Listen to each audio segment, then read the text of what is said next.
and leaders that are on the call as well. It's amazing to see, the business model grow the way it has just recently, right? Over the last few years. I think in the multifamily business, we've seen a lot of innovation on the administrative side and not nearly enough on the maintenance side of things. So it's great to see where this is going. Um, just a little bit about myself, Joel Gregg. I've been in the business of multifamily for over 25 years, started as a leasing professional all the way up to regional director level, and have been lucky enough to work with some of the biggest and best companies out there. Greystar and Equity and Avalon Bay, obviously now Fivmark related, and worked both East Coast, West Coast. So now currently located in San Diego, which is where I plan on staying for the rest of my days, which is because it's beautiful here. So let me tell you a little bit about TurnLink.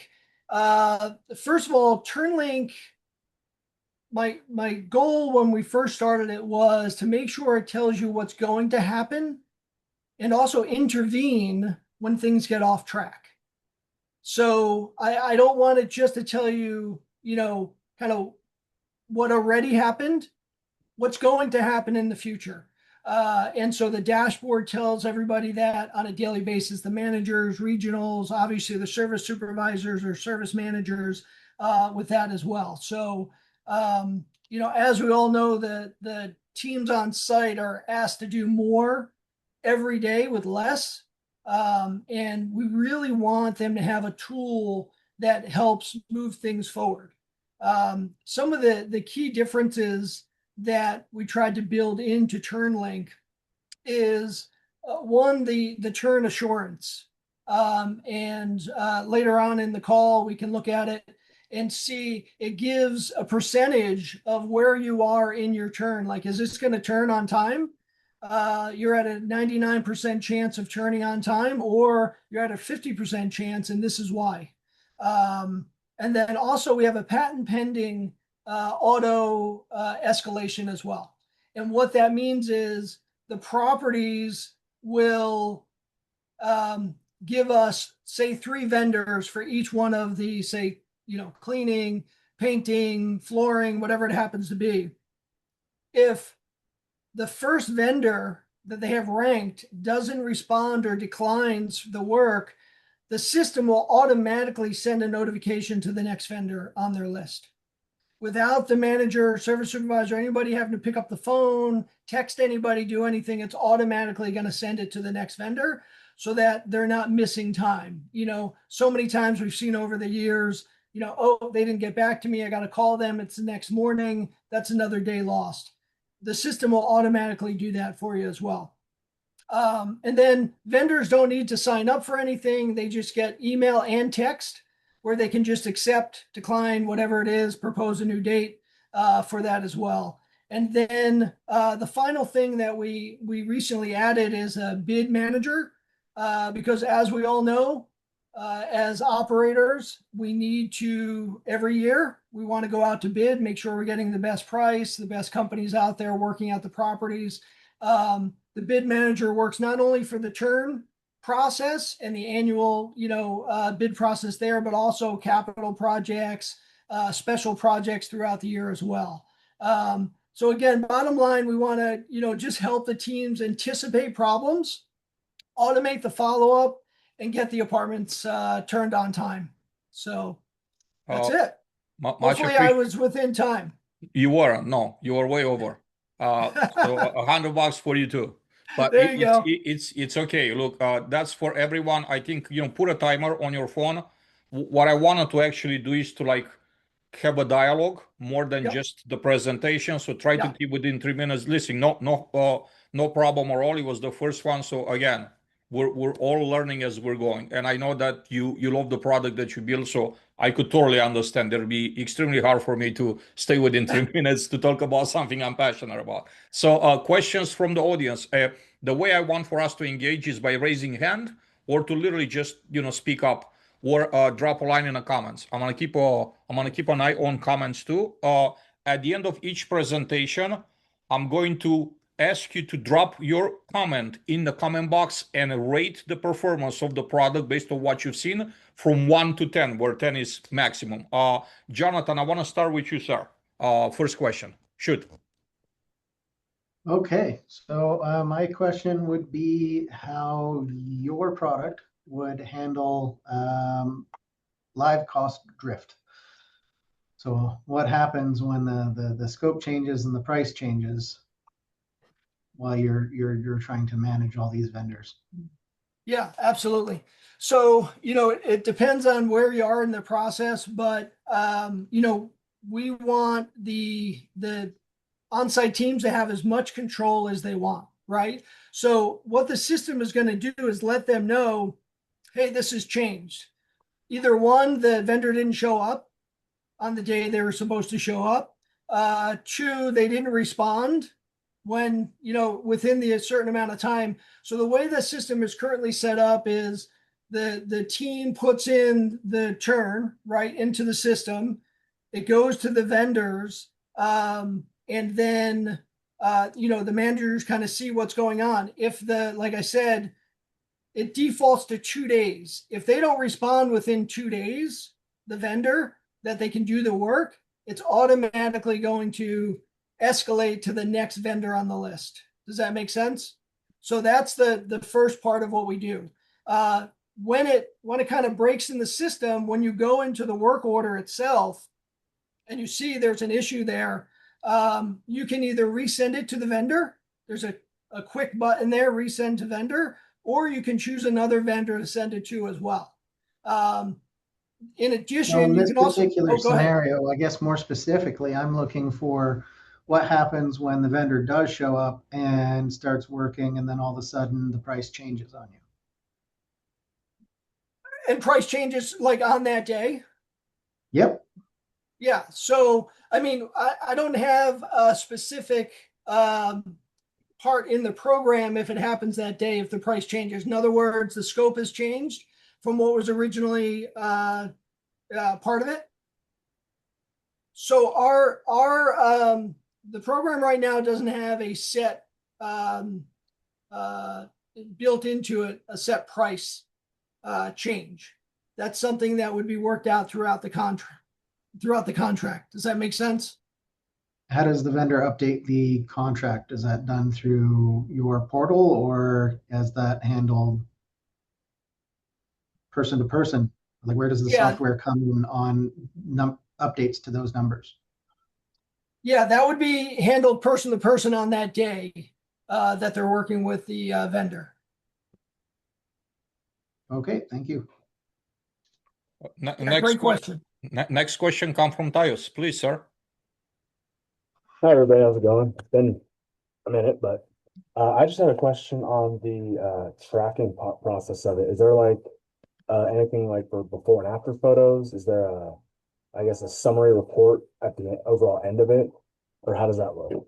Yeah, no, great question. One is there is a way to take photos and add them into the service request itself or into the work order. So for any work that's completed. Also, as soon as it's marked completed, any section, so say painting, let's use painting as an example. Painter completes the work, service supervisor goes in, checks the work, everything is good to go. A rating 1 to 5 stars will pop up for that service supervisor to automatically rate the work that was done. Timeliness, and then not only is there a top 5, but then there's, timeliness, work quality, all of those things that they can click. And then that's stored in the program itself.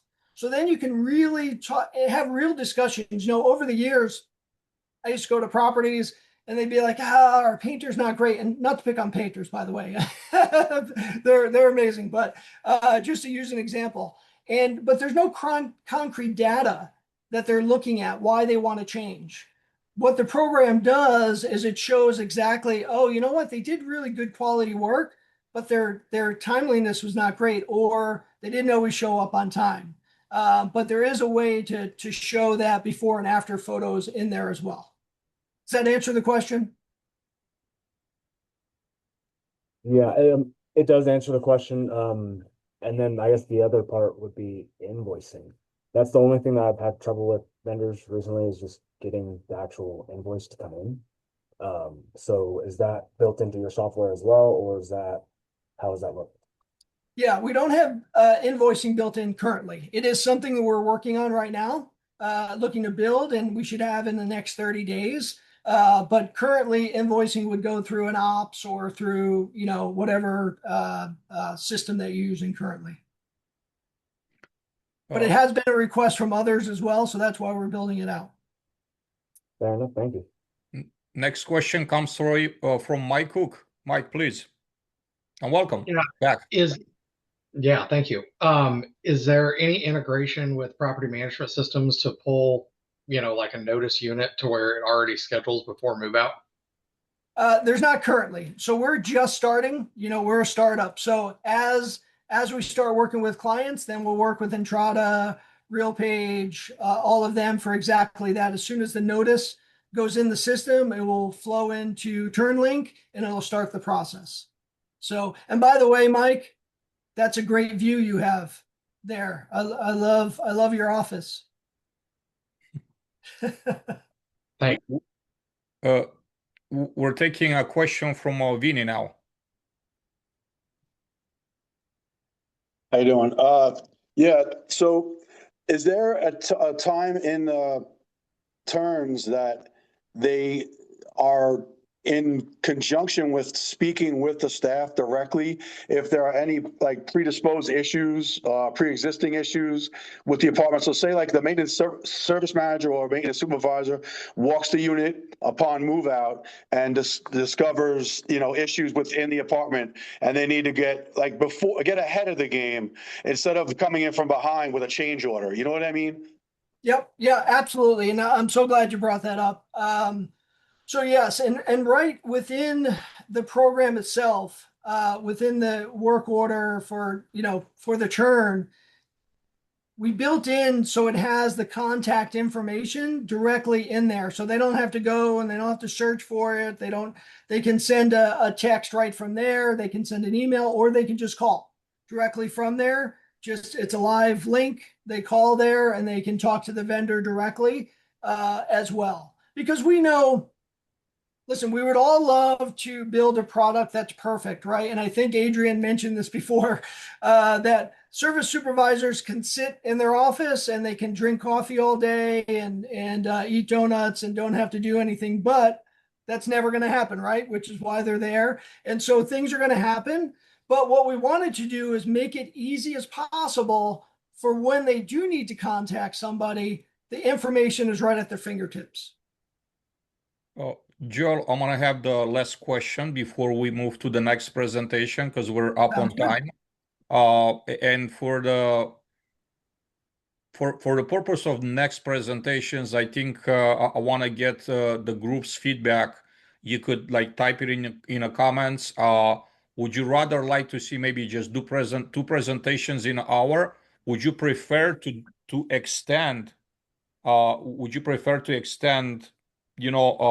This to make it 2 hours instead? I know it's a lot of commitment for you all. Or do you prefer to do weekly presentations that have one or two technologies? Because I have a lot more to come. I'm just very interested in each one of y'all's feedback, because at the end of the day, it's not what I believe is best, but I want to hear it from you. So Joel, I want to ask you a direct question. How does your technology make me, if I'm an owner operator, how does it make me more money, save me more money, or what's the very specific headache that it removes? Yeah, so great question. First of all, it's gonna save on obviously make ready time, reduce that amount of time, and save time for the on-site teams, right? Especially the community managers and service supervisors. With all of the coordination. So there's no picking up the phone, there's no sending text messages, all of that. The auto-escalation will automatically send the notification to all of the vendors and schedule them. We also have built in an auto populate. So if they just want to have the system set the schedule for the turns, they can do that as well. Or they can turn it, they can set one, a date for each person. So it's really going to save on, the biggest thing is on the time that the team has to work on managing that turn process. How do you quantify? How do you quantify the time saving? Because I know in a matter of statement, like, people might be able to, I guess, see how you might be able to save time, but specifically, like, I want to make this very practical for us to not stay surface level. Like, explain, like, if you could go deeper, and we got to make an exception. We're taking another question from Darren before we move on, and I promise to give the other presentations, equal time, at the expense of, maybe, I know some of you might need to drop at the top of the hour. I just don't want to make this rush and get us stuck in like the hour period and not get like a good enough picture from all of them. Again, we're learning as we go, and being the first presentation, I knew it's gonna be, stuff that I couldn't predict ahead of time. So please, Joel, specific. Yeah. So again, there's a dashboard that the team is going to look at on a daily basis, right? They're going to know exactly where they are in the process, and if any changes need to be made, or if a vendor hasn't gotten back to them, whatever that process is. So instead of and then having to contact them, they can just either do it themselves, contact them if they want that control, resend the work to them in the system, or let the system do it itself and automatically do the escalation. So that's where the time is going to be saved. They can quickly see exactly where they are. We have a MakeReady board built in there, but we also have a calendar built in there as well. So you can look at your whole month and see exactly like, oh, that's right, I have this person coming for apartment 102. I have this person coming for 305, so on and so forth. It's just a nice clear picture for them, as opposed to just the turn board. One more question from Darren. Darren, please, the floor is yours. Darren, if you're in a position to ask the question, you could. If not, we'll go to the next presentation. 20 seconds. Thank you very much, Adrian. No, thank you. We're gonna do more in-depth deep diving on your technology. Let's figure out how to, what's the environment that we're gonna build around it. I want to give the floor next to is it Ryan, or is it Nick that wants to present next? That wants to present? Both of us. Is going to present is Ryan. All right, cool. Ryan, the floor is yours, sir. You have 4 minutes, not 3, but 4 minutes.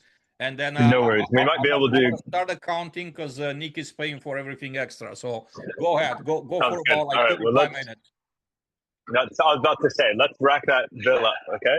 So, Ryan, MakeReady Central. All right, so we are built from the inside out, from property management for property management. What do? We give time back to the on-site team. How we do it is through our system and our processes. So we centralize the turn process. Ryan, my apologies. I don't mean to interrupt. I forgot to mention this group. Please rate Joel's product based on what you based on interactions from 1 to 10. And if you want to justify your rating, please do so. Back to you, Ryan. My apologies. No problem at all. Now you've got me thinking about the rating. Okay, I'm very competitive, so you actually came at the right time. All right. But with that being said, again, we give time back to the team. How we do it through our system. So what we have, a lot of people are selling hammers, and and Nick loves this one, and so do I. A lot of people are selling pizza trackers. We're selling the pizza tracker and the pizza. We're making it, delivering it. All you have to do is order it. And so that's our entire process. And how we do it, we have full-time W-2 employees that are previous property managers and lead managers. And upon having the request of the unit or even the notice to vacate inside our system, we know then to show up the day after move out. Our person walks that apartment or apartments, scopes it, photos and all, every line item needed, everything from basic trash out all the way to the housekeeping, everything in between, the punch list of this. And the on-site team, upon them leaving the door, the on-site team already has all the trades, all the photos, and not another login that they need because they already have 12 of those. It's a nice structured email. And of course, if they want to dive deeper, it's all available to them, that they can effectively see all the details on the fly. So upon approval, we're on property now, swinging the hammers within 24 hours, and we're turning in 5 business days consistently. And so what does the property get? They have a full-time person on our payroll that eats, sleeps, and drinks their property. And this is a previous operator. So the quality control is on a whole nother level. We have photos before the job's done, during the job is getting complete, and final quality control at the end for any and all trades that were approved. Now, somebody's question earlier, of course, well, what happens when there's something that changed? Well, everything always, of course, you might have flooring. We get under there. What do we find? Subfloor. Well, we're not going to do anything without the approval of the site. What we effectively are able to do is our site manager is enabled to be able to identify that problem, photograph it, and create, we hate the word, but it creates that change order. And it immediately notifies the property manager or whomever the decision maker. Says, hey, want to let you know these are photos, this is the cost. If you want to approve it, great. We're going to, if you don't want to approve it, no problem. We're going to continue. But either way, this is what it is. At a final delivery point of quality control, the time that our site manager says this unit's beautiful, it's ready for moving, the system automatically is invoicing the client at the same time. Simultaneously, the client, if they would like to log in, again, it's a choice, not a have to, because the invoice gets emailed to them. But if they want, they can see all of their invoices in historical order and all of the details. So if they want to say, you know what, this is a 100, this is 120 photos here. What did we do? Right? That was a $2,000 job. And my regional is asking a lot of questions. Well, very easily, our system can share and puts it in a nice structured environment. HTML on the fly. No one needs to create a login. And so that's what we do. We give time back to the team so that they can really focus on what? Work orders, right? What do we all know? Renewals now are almost 50% just because of maintenance. So we love to overcomplicate it, right? Let's give them a new workout room, a new pool. What they really want is when they call for their disposal at 8 in the morning that they see you the same day. We give that time back to the teams. So that's our product, and that's what MakeReady Central does. We are currently operating, up and down 35 in Texas. We're DFW, Austin, San Antonio. We'll be in Houston by this next quarter. And hopefully that gives you a good understanding of what we do and what we offer. And Ryan, I hesitate to mention it, but we might be in Los Angeles as well, sometime soon in some small footprint. Yeah, I was meant for Hollywood, so that's perfect. Congratulations, guys, for the expansion or for the expected expansion. Jessica, welcome. If you're in a position to see us and speak with us, please do so. Whenever you're ready, just ask a question, because I know you have a ton of questions. If you're not ready yet, we're just gonna go in the room and ask Jonathan to ask the first question. You can go ahead with Jonathan. Okay. Okay. Well, thank you, Ryan, for almost answering my question. So you had mentioned with your scope creep that the change order is entered, but what I need to know is who's identifying this change that's required and how do they enter it? So well, first off, whomever is able to identify it, whether client or our internal person, I'll take you through that. Upon our internal person identifying it, it's very simple for them. It's truly inside the unit tile, they are clicking that change order. They're taking the photo and describing what it is. When they hit send, it's creating that immediate and sending the email, of course, to them. They also have a two-way message board where they can notify, hey, just by the way, just emailed you if they choose.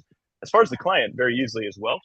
Multiple ways of them identifying it, but within our system, they themselves actually, again, that two-way communication, they're able immediately to, hey, I see this wasn't accounted for, we want to get this added. And so that is an immediate notification of our site manager, because they really are still managing this project. Even a $1,500 turn, still a micro project.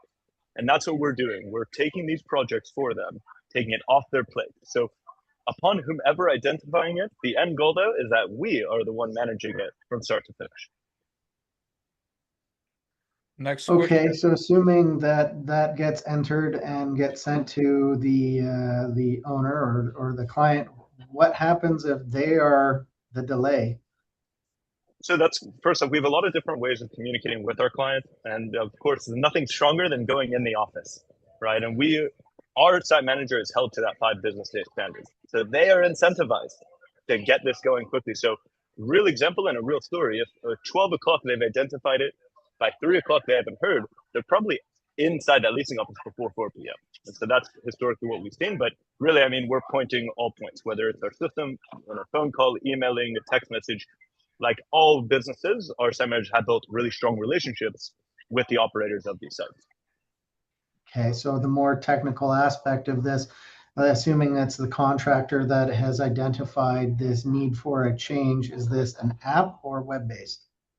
So it is web-based, and it is not actually the contractor. I want to make that very clear. This is our W-2 employee that is identifying, which of course, upon having the painter, because that's of course going to be the trade, let's assume we have a problem with paint, my site manager is the one identifying, and of course, upon there being approvals, my site manager then is able to assign to the painter of their choosing, right, is how that works. Okay, thank you so much. Pleasure, Jonathan. I think Mr. Price, hands up. Yeah, so I just had a great presentation, by the way. Sounds pretty phenomenal. I just wish you were out more to the mountain area. We can't wait You to know go to what? Denver too. You're in Denver still? Yeah. Yeah. Nice. Well, up in the northern Colorado region, right here. So like Loveland, Fort Collins. That's a nice area. Yeah, I love it up here. But my question was, what determines the standard of deviation for a unit? Like, who sets that? Like, this is what a perfect unit looks like to us. That's first off, a great question. And because I come from operations, at the end of the day, it's who is at the site making the decision. Because we all know your lead maintenance can walk it and they're going to be picky like an SOB, and the property manager can walk it because they just like the print. They go, this looks great. And the lead manager is saying, what the heck? You're approving this stuff? I got 5 different things. If I turned it, it wouldn't be done this way. So first and foremost, when we're onboarding a property, that's one of our biggest questions. Who is the decision maker? Who is going to be accepting the quality of work? Because at the end of the day, when our site manager does our quality control and all the photos and all the check marks, we're still handing it off to somebody. Who is that going to be? Simultaneously, our first few units, and we want 2 minimum. We really like for them to walk 3 or 4, but we want that person to walk with us so we can gain their eyes, right? We all know each property, not only is their financial support different, some people want certain details done. I know some properties, they want the AC lines blown out during their make-ready punch. Some only want the filter. They don't want to pay for the CO2. Those are the kind of details that we identify during that deep onboarding. So once we gain their eyes, and again, since we are previous property managers and lead maintenance, it doesn't take long to understand what they're trying to accomplish with that asset. I guess the second part of that is now, how in depth do you go for turns? Is it just like the standard, flooring, paint, clean, and then move on? Or is it like, because I make my techs do almost semi teardowns of everything. I'll tell you, it's custom on the need. Our basic, like here in Texas, we have our 62-point punch list. So that's our standard that we have here in Texas, that for a 1-bedroom in Texas, don't get too excited because I know you're Colorado, but we're charging only $260 to punch a 62 line. That's everything from the caulk and all of your wet areas, everything you're thinking, your doorknobs, your aligning your door, right, making sure the batteries, your smoke detectors, all of that is handled in that price point. So if you say, well, we really need our ceiling fans, we're replacing those. Right now, yes, that is a separate labor cost. But if you're saying that that's something that we're going to do over and over for you, we create a structure that works then for you, right? We package it all together and we create this specific for your property in our system. And that's also what our system allows, a little bit of ambiguity. We can augment upon really the needs of these clients. Oh, Vinny, a question? You have a question ready? Yeah, they stole my 3 questions. Do you have a fourth one? I do. I'm relegated to this. Say you guys turn the apartment, then we, the process goes through. The written sees that none of us see it usually happens because in my business, I usually do is send a turn back in to know this is what you missed, so just don't have it repeated in the future. If there are go back, you have seen come back and fix the issue that are. Okay, I think I understood that, but am I the only one who he was breaking up crazy? Yeah, Vincent, I think you've been breaking up a lot. Ryan, please repeat. But I think I got it. Go backs. Yeah, go back. Correct. So yes, look, at the end of the day, nothing's perfect. It's never going to be 100%. And the question is, are we prepared upon those problems? The answer is yes.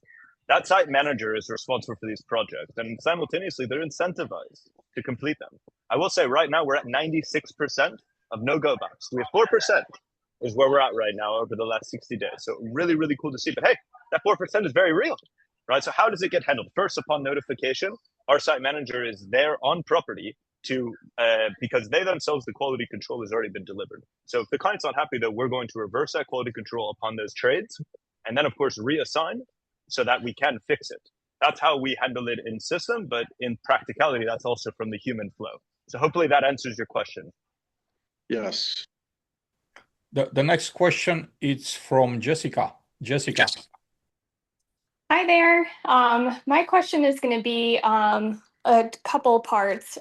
First things first is, do you guys bring inventory with you to use to turn the unit, or are you using the property's inventory to do the turn?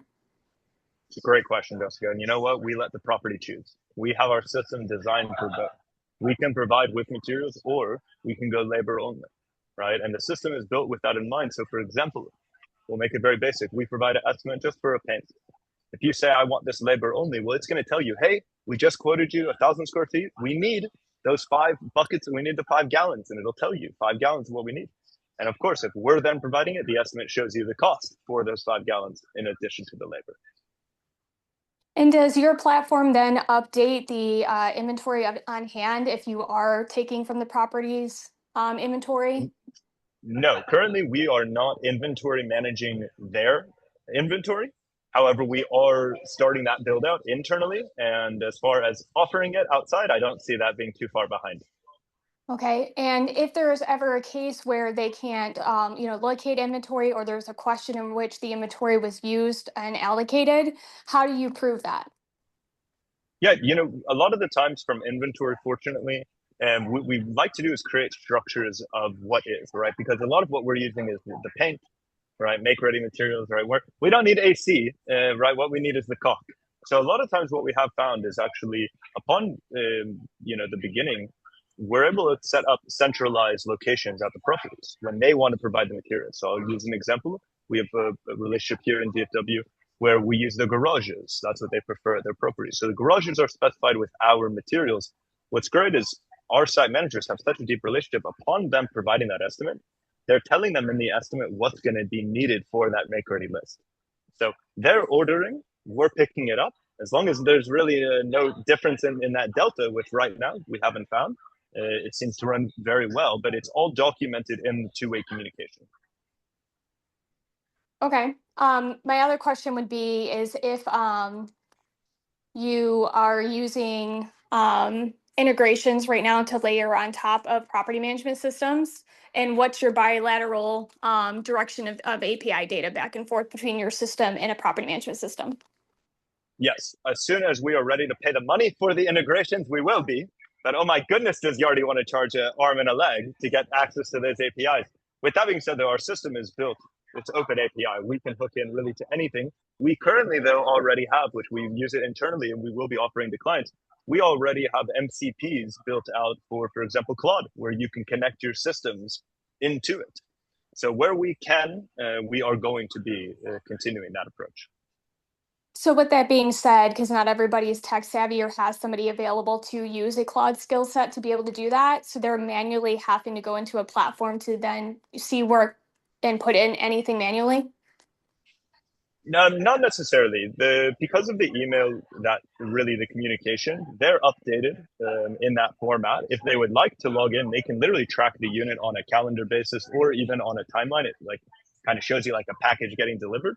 So it's really at the convenience of it. They're being notified beforehand, so there really shouldn't be a level of question because of them being kept up proactively along along that term.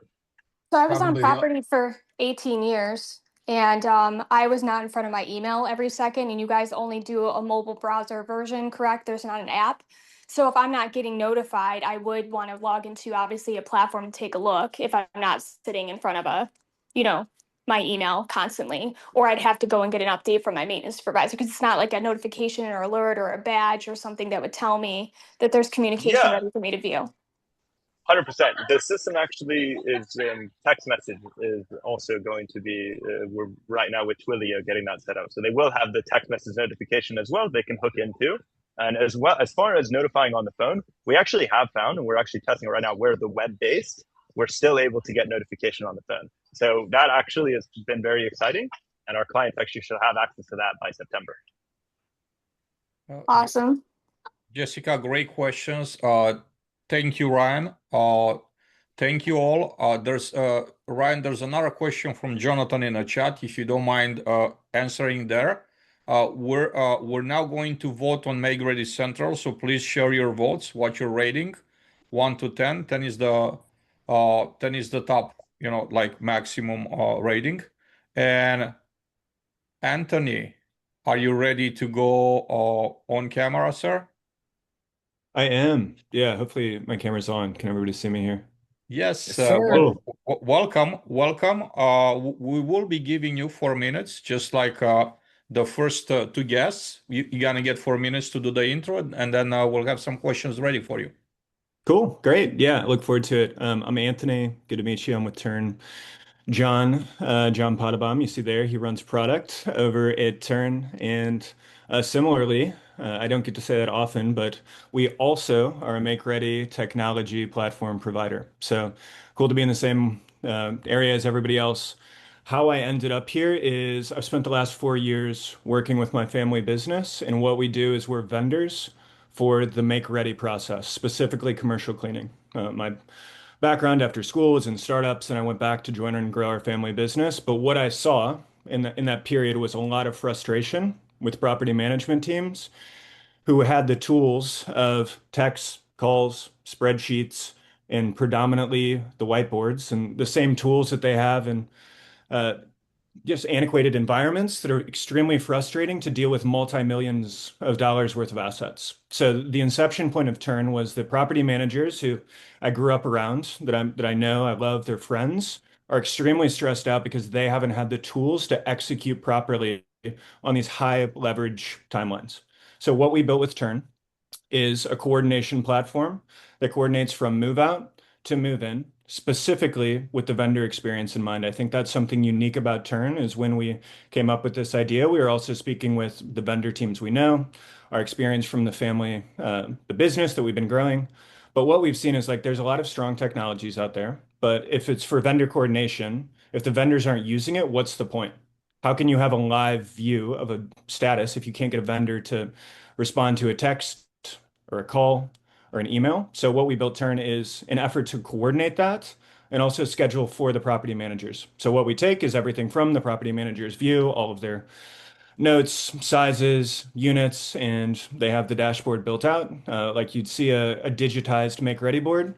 But the goal of Turn is to cultivate and create a place where you can have a live view of everything at once to decrease vacancy loss, allow property managers and maintenance techs to focus on things that are revenue generating, not text calls, emails, where did this message come from, and then give data to your turns. So that's what we've built on a high level. I think what we're really excited about is right now there's maybe 19 million properties that are still coordinated on spreadsheets and whiteboards and texts.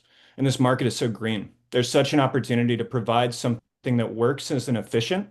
So property managers and maintenance techs don't have to use several different tools to coordinate something with one end. So that's what That's what we're building. I'm really excited to hear some of the questions. Specifically, I appreciated Jonathan's question about the cost slippage. I think that's something I'll address as well. But yeah, I'm excited to learn from you guys, and I've appreciated the questions so far. So hit us with whatever you have. I think for us, this is also a really great learning environment as we're exiting the pilot phase of what is most important to you and what do you care and wish that I said we could do? Because ultimately, we're not building this because we understand every niche iteration of this platform. What we're trying to do is partner with industry leaders as yourself to build something that's going to have longevity instead of putting you in a box to use it. So I'll pause there. Vinny, do you have a question ready, sir, to shoot? Yes. So do you your subs? Are you guys subs? Do you guys W? How do you do your to the work? And in the native, we have subs that we use currently. Would be able to buy into your system and you cover them as far as you're asking them as well. Yeah, so I think I got most of that. From my understanding, you were asking about our employee staff and labor and how we're coordinating that.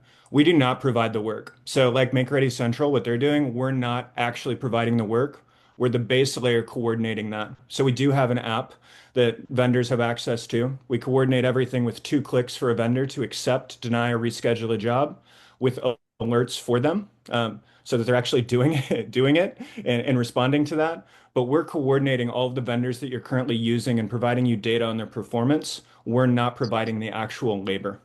So the vendors that we're using currently would be able to get into your system? Exactly. Yep. So what we do is we set up, we're building this custom for every property that we're working with, and we're sitting down with people like Jonathan saying, Jonathan, it sounds like cost slippage is something that's really important to you. How are we going to build that into the platform? For you, let's say you have 3 to 5 different vendors who service one area. We would build it into that, have all 3 to 5 uploaded. And for each job, right? Cleaning, painting, punch, whatever you need, you're going to have your vendors uploaded in the system. And then you're going to have a primary vendor. It's going to coordinate that when you schedule it, but you can select a different vendor as you'd like. And we're also rolling out automated, if you just have one go-to, then it can be set up to automatically coordinate that as well. So it just rolls out once the move in or the move out happens. Next question, Jessica, do you have a question ready? Apologies, my Zoom is being a little funky today. I think my biggest question is that like if they're using their own vendors, is there a cost for each vendor to be on your platform? And are they going to be sourced to other properties in the area, or is that just specific to the property? No. So that's something we heard in a lot of the conversations with the vendors being predominantly blue collar industry, tech averse at times. Putting an implementation cost on the vendor side of things reduces adoption. And by reducing adoption on the vendor side, it's going to create headaches for you. You're not going to want to have to cover and sponsor your vendors. So this is completely free to vendors. But what we're doing is cultivating a program and a platform that incentivizes vendors to use it. I can't tell you, my whole family growing this company, we've never had access to how many specific turns we've had. What is our margin? How often are we on time to X, Y, and Z platforms? Vendors are going to be incentivized to use this by giving them the data for the first time.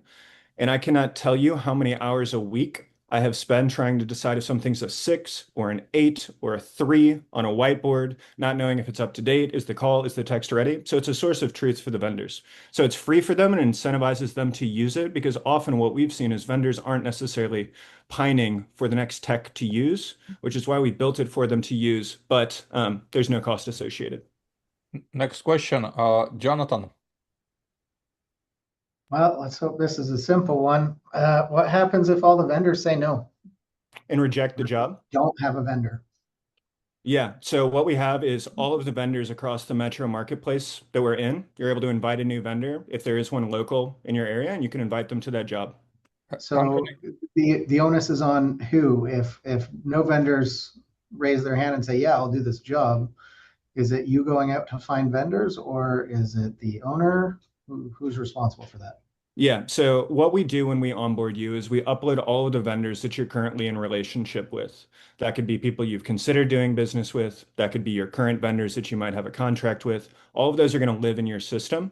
If for some reason all of those reject that, vendors can reject. And when they're rejecting a job, it also prompts them to suggest a new date for the property manager to accept that. If for some reason across all of your vendor spread, there's no interest and no availability, we would recommend that you look within the vendor network.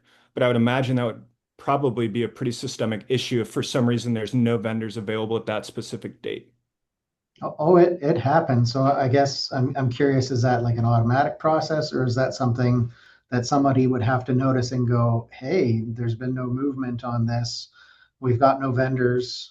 What happens now? Yeah, absolutely. Okay, so I'm tracking as well on that. So anytime there's a rejection of the initial scheduling, it's going to immediately alert the property manager, suggesting in live time, both on text and email on the app, alerting them on across all functions, red alert, get your attention. You need to schedule a new vendor. So it proposes you to schedule a new vendor in through your vendor database. It's not like you're logging in and hoping and seeing, because we know you guys are on site walking around all day. We're not hoping that you just see it. It's going to be live alerts. And usually what we've seen across our pilots and our early deployments is there is a robust vendor database. And in the span of people rejecting jobs and with urgent jobs, that's escalated to the vendors via text. It's going to provide a relatively immediate feedback back and forth trying to coordinate vendors.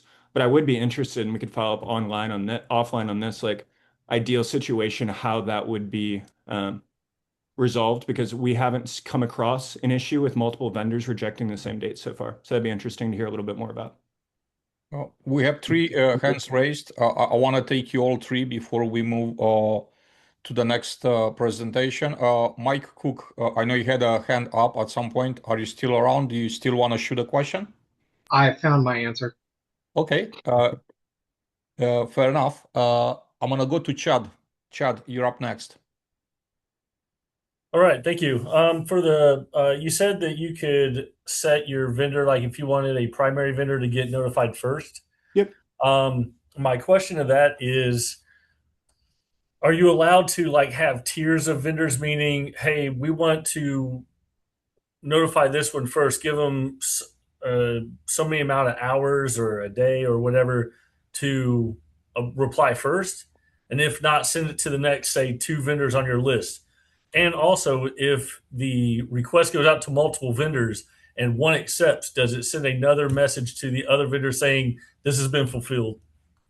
Yeah, great questions. I'm going to handle the latter first. So what we did not do after discussion is we're not sending multiple jobs out at once to create like the bidding war. A lot of times what we see is the best vendors aren't always right on their phones because they're in the field. And what we'd be worried about is somebody receiving a notification thinking that they're assigned to this job and then showing up, that being a whole situation. So we go through a period of, like you said, somebody's assigned, primary's assigned. But I'll let John answer a little bit more on specifically vendor scheduling, vendor automation. I've talked enough, and that's where he's driving and building. So Johnny, I'll let you add to that. Yeah. Like I said, or like Anthony said earlier, my name is John Potabom. I'm the head of product. Our goal with vendor scheduling is just to focus on strengthening the relationships that are currently being built within your property with the one-on-one vendors that you're currently scheduling with. It's not part of our current functionality to send to multiple vendors, nor is it tiered in that way. That is a functionality that we'd want to root in the property manager, and the future workflows that we are building are only going to be taking things away from a property manager and not adding to the workload that they currently have. In the last piece on that, which I'd be interested to learn from y'all's perspective, is when we suggested this automated coordination, okay, they don't respond after 3 hours, we're going to reroute and cancel a job, assign somebody else. Some property managers were pretty hesitant because they're like, well, then I don't have control of the say-so. So I think what we're anticipating is there's going to be a delineation between the tech adoption of property managers. Some people want to have an alert where they know, hey, it's been 5 hours, it's been a day, which we currently have in place. Others are like, if you don't get to it quick enough, we're rerouting you. I want that off my plate. So I think as we continue to research, we're going to we're building both, but not sure exactly the expectation of adoption across the field as a whole. Before we wrap up and we go to the last presentation, Tyus has a question. Tyus, the floor is yours, sir. And it may have been answered within all that we talked about. I like this one too. Does the software reach out on your behalf to those extra vendors, or like they already in a vendor pool? If all your chosen vendors have rejected the work? Yeah. So when we onboard, again, everything's custom when we're building it. We sit down with you, you walk us through what does a week look like in the middle of July when you have 9 turns and one of your vendors canceled. We go through every situation of when things can go wrong, and we develop a cohesive spreadsheet of I shouldn't use the word spreadsheet. I know that there's something tied to that, but we develop a pool of all of your vendors, and then we upload those into the system based on how often you're using them. So you'll have your primary vendor. A lot of people have 2 different cleaners, some for deep clean, so on and so forth. So all of those will live in there. If for some reason you need to go out of scope and get somebody that doesn't normally work at your property, we have a vendor database that you can go in and find, okay, in the 61620 zip code, this is who is working there. And you're going to see all of the data of turn performance scores. So you've seen how they're performing at the other properties that we work with. And that's one of our selling points too. And our last point is you're spending millions of dollars across tens of thousands of units. And the majority of the vendors are selected because Katie down the street said the painter's been good for the last 5 years. And these are massive decisions that are financially impacting your portfolios. So how can we give you data to inform those decisions when you're already working 50 hours a week in the middle of July? It's a lot easier if you can just look at it and see it. Much appreciated, Anthony. I'm asking you all right now to drop your scores. Score Anthony's presentation, his answers, and then we're going to go to Tony right now. Tony. Thanks, Welcome, Adrian. sir. Yep. So I want to start with just identifying what the problem is and what we hear from all of our customers as we talk to them. I think most of the operators we speak to, everyone's got a goal on turn time, right? It's 5 days, it's 7 days, it's 10 days.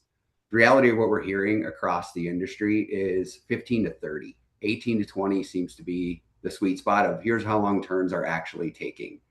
And I think to some of the other guys' points, a lot of guys can't even tell us exactly. It's an estimate because the data doesn't exist.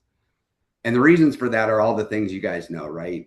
Pre-walk slip past 30-day marks, vendors are scheduled late, they don't show up, family emergencies, reschedules, people get busy on site, your site teams are wearing all kinds of different hats, and there's just a lot that gets put on them. They are essentially asked to be project managers once a notice to vacate shows up, among all their other jobs.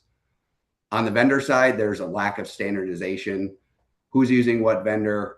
Is the same painter charging the same rate across all your properties in the same market? Are there similar rate cards? Scope creep, Jonathan's mentioned a couple times. How does a $500 paint turn into a $1,500 paint and nobody knows? You know, at the end of the day, it just comes down to the system isn't carrying the turn. There's no reliable data and there's just a sheer lack of consistency. So when you look at RentReady, we believe that the industry has a system gap. And right now, your people are the turn system. They are project managers. So what we become is your execution layer. We take the middle of your turn process and really manage that on your behalf.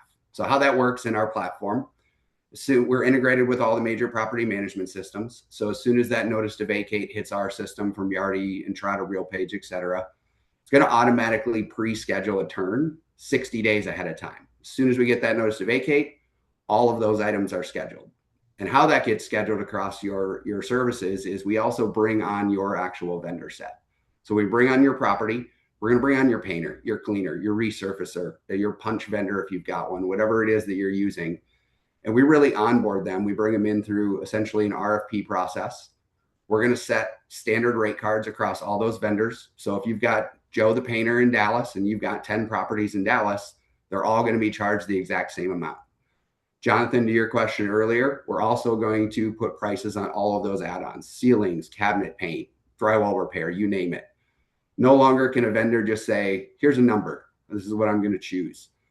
All of that burden gets removed from your site teams, and they all get to share the value across density in a market of now I've got my painter that's set across the board.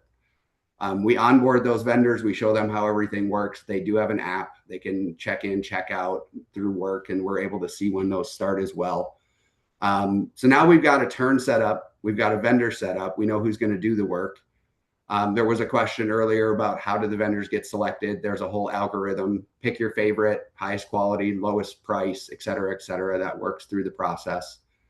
So now when a turn actually gets scheduled, it's on our side to manage that. It is no longer on your site team to manage. Joe the painter's not here at 11 a.m. Our team's calling him. Where's Joe? If Joe's not there, we will make sure Joe gets there, or we will make sure another approved painter that's in your price range shows up and does that job. It is our job to make sure that that turn doesn't slip on days. We are going to handle all of your vendor callbacks, anything that happens in that scenario.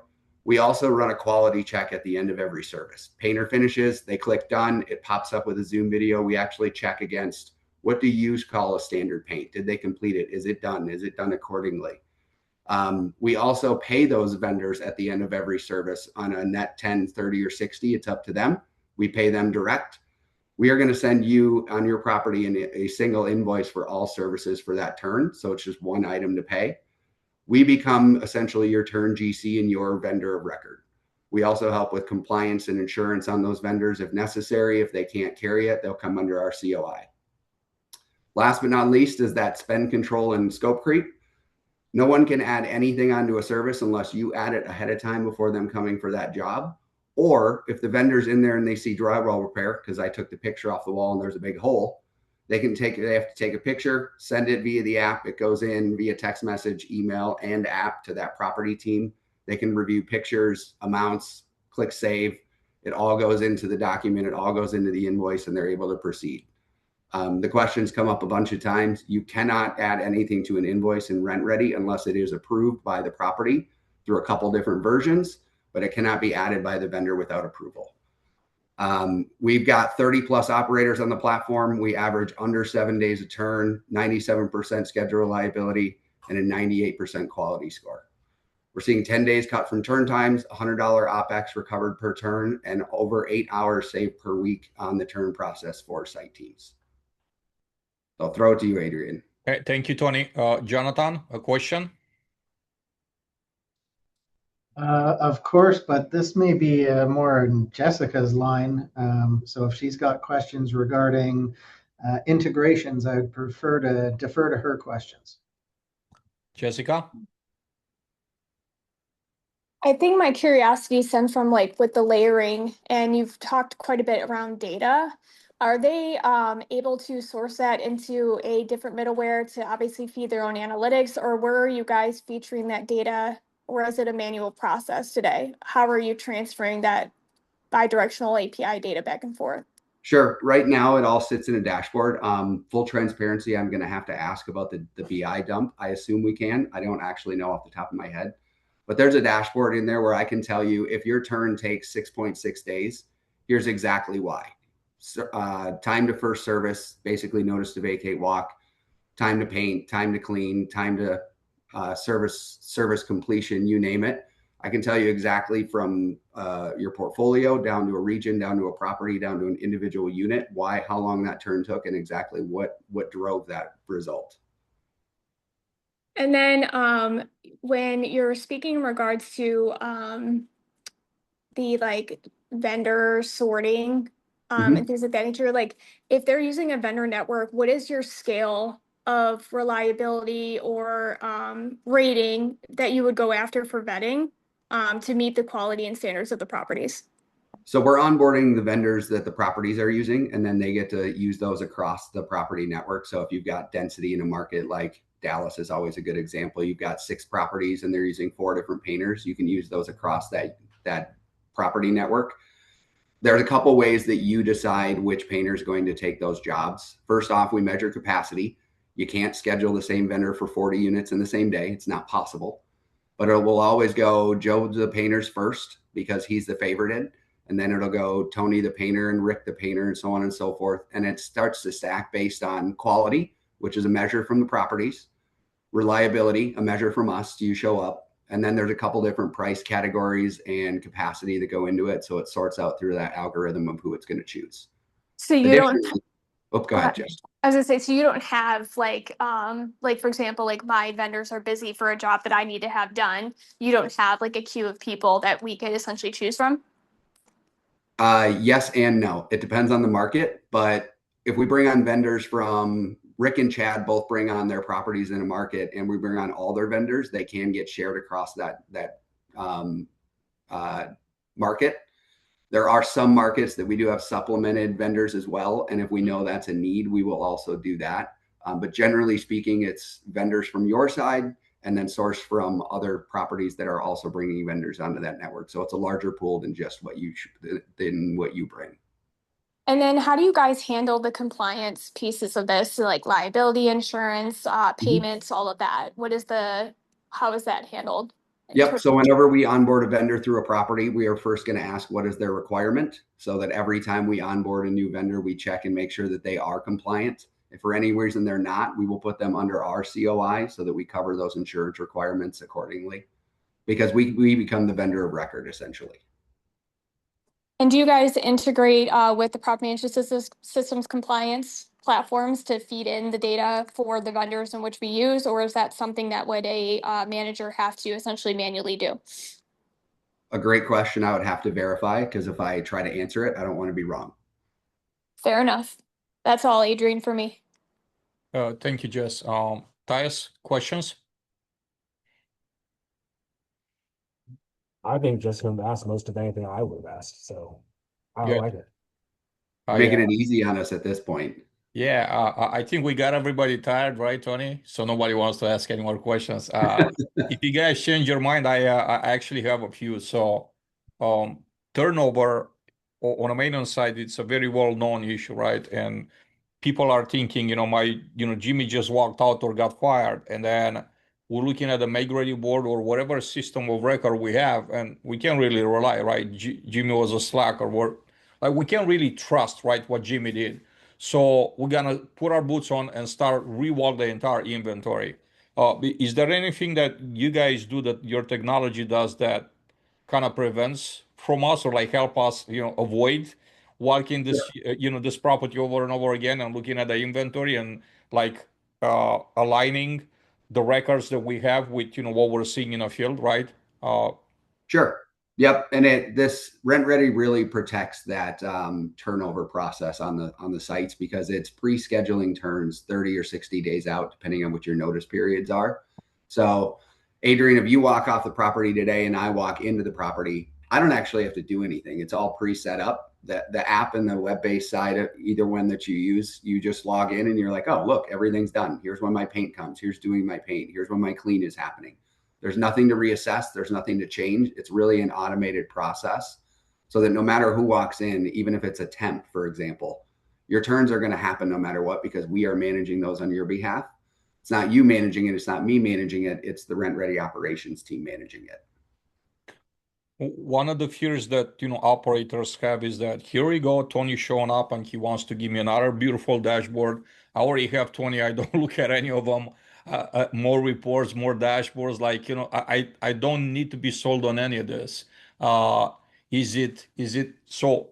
This follows, the question that follows is like, do you guys integrate, right? What if my, PMS, that's like the main system of record of everything, should be like the only one that I really want to look at and not at any other dashboard? So how do you have a way to solve that problem? And Rick, I see your hand up. So after Tony's answer, you're up next. So Tony. Sure. Yeah, there's a couple ways. One is we manage that turn through between your PMS and us, so you don't have to go back and forth. Think of our platform as an information center for your site team. It's not that they're in there clicking buttons and scheduling things. It's more, hey, be aware, Rick, Shane, Adrian, and Chad are all going to do a job in this turn process. Here's when it's going to happen. And if any of those guys have a problem with it, they go through us. The dashboard is totally optional. We also have a really good operations and account management team that are going to keep you informed. Rick and I have talked before about this. Tell me what I need to know. Don't make me go into a dashboard and try to find it.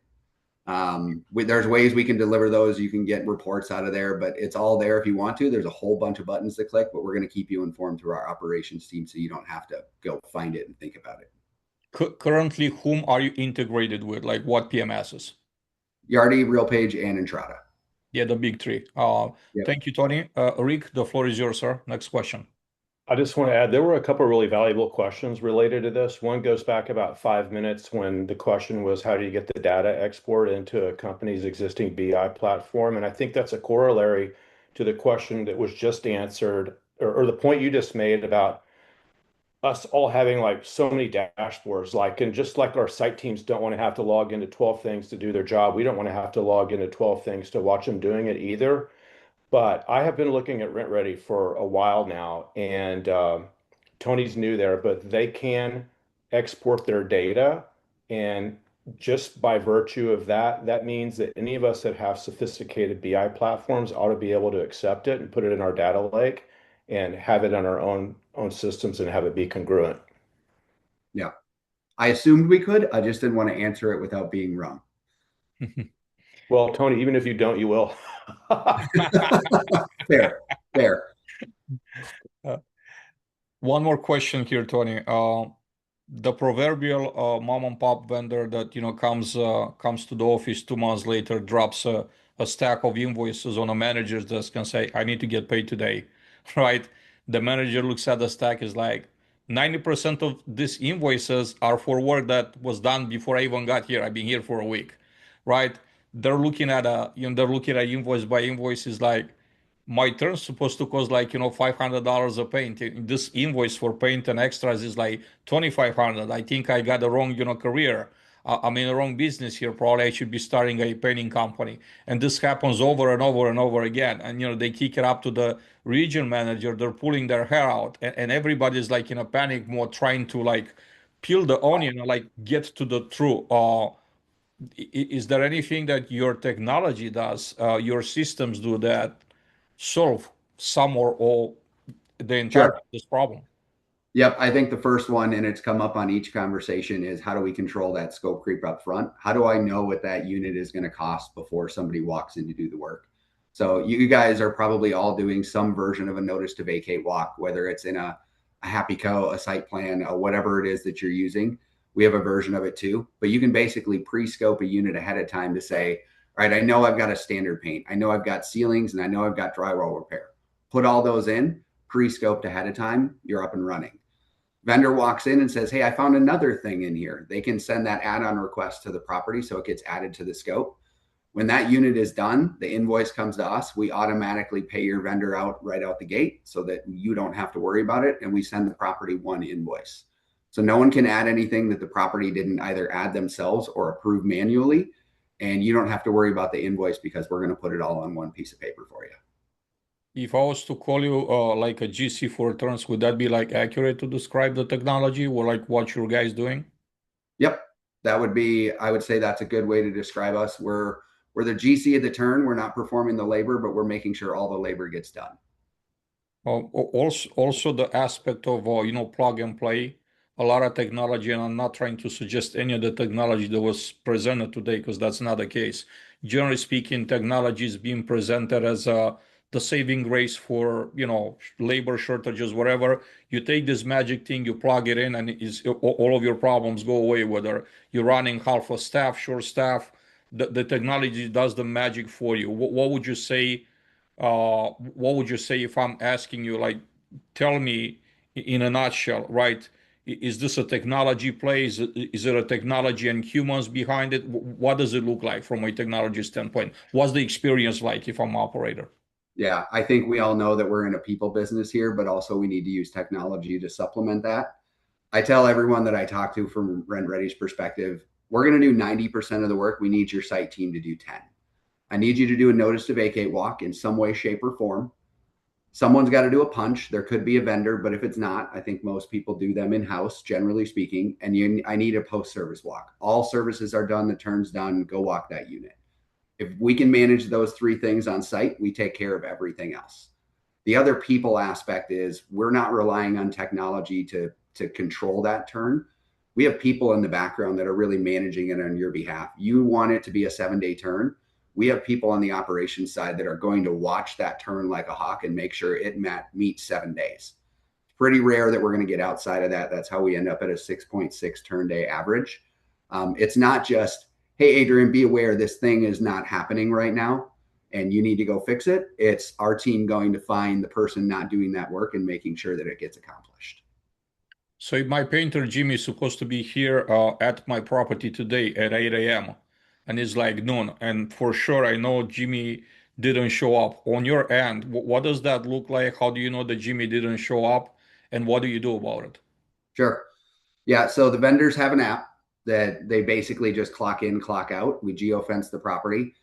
They're going to do it with us because we're paying them so much faster than most properties can, and we're paying them consistently, and we're giving them scope jobs 60 days ahead of time as soon as that notice to vacate hits. So once they hit clock in, it actually updates the dashboard in real time, and it just says in progress. Like if I'm a property manager, I can watch this happen inside of 5 seconds of hitting that button. If Jimmy doesn't show up and we know that he's not clocked in, our team is going to call him proactively. There's 1,000 reasons Jimmy might not show up. Your property shouldn't have to suffer the result of that. We are going to figure out a way how to close that gap and keep those turn times compressed. We can't call your property and be like, hey, Jimmy couldn't make it. It's going to be 4 extra days now. No, we're going to figure out who's going to do Jimmy's job if Jimmy can't make it. Excellent. Tyus, you're up next, sir. I see your hand up. Yes, sir.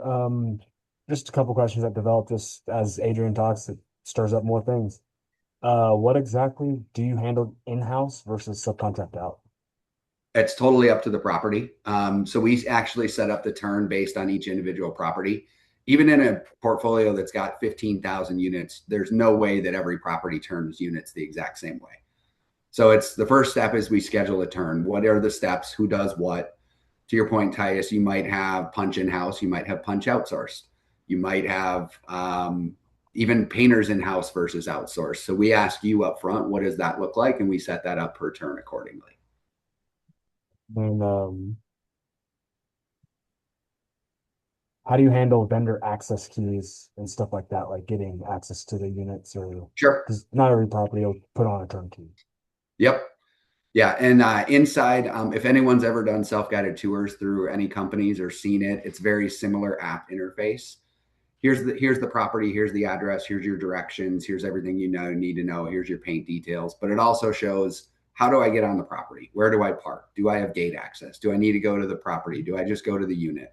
So it's all preset in there. And again, that goes based on individual properties because unfortunately, coming from the smart home world previously, no property has the same access control system. You probably have 3 different ones running on the property across the board anyway. So we make sure those instructions are pretty clear of where do you need to go. And sometimes more importantly, where do you not go? I see every time, don't park in future resident parking. It's pretty self-explanatory, but we're going to put it in writing anyway. I guess the last part of it was if there is something that I guess falls outside of acceptability or like you want touched on, what's the callback process for you guys? Sure. Yep. So there's a feedback loop to the property internally. Again, web-based or app, either way. Maintenance is typically in the app. Property managers are usually in the web. There's literally a star rating system and a feedback loop that if they click it below a certain phase, it's going to go right back to our operations team. We call the vendor. We handle the callback. We see less than 2% of all services result in a callback because of the quality control process. But if it needs to happen, it's on us, not you guys. That's awesome. So quality control just gets like offload. That's you guys completely. Yep. It literally goes into a ticketing system on my side and they get a phone call pretty darn quick of like, hey, Jimmy, we heard your paint wasn't great. You got to go fix it. Here's when the property's available. We schedule that with them accordingly. Awesome. Thank you. Yeah. Tony, I think this was all the time we had. Thank you. Thank you all that presented today. Thank you all for hanging with us for 20 more minutes over the top of the hour. It was a great, a lot of lessons learned for me, right? How to do the next events. By the way, don't forget to rate Tony in the comments, right? Please do that before we say see you next time. Would love to hear your thoughts, honest thoughts, right? It's not a right or wrong or anything, just like honest thoughts. That's what we're here for.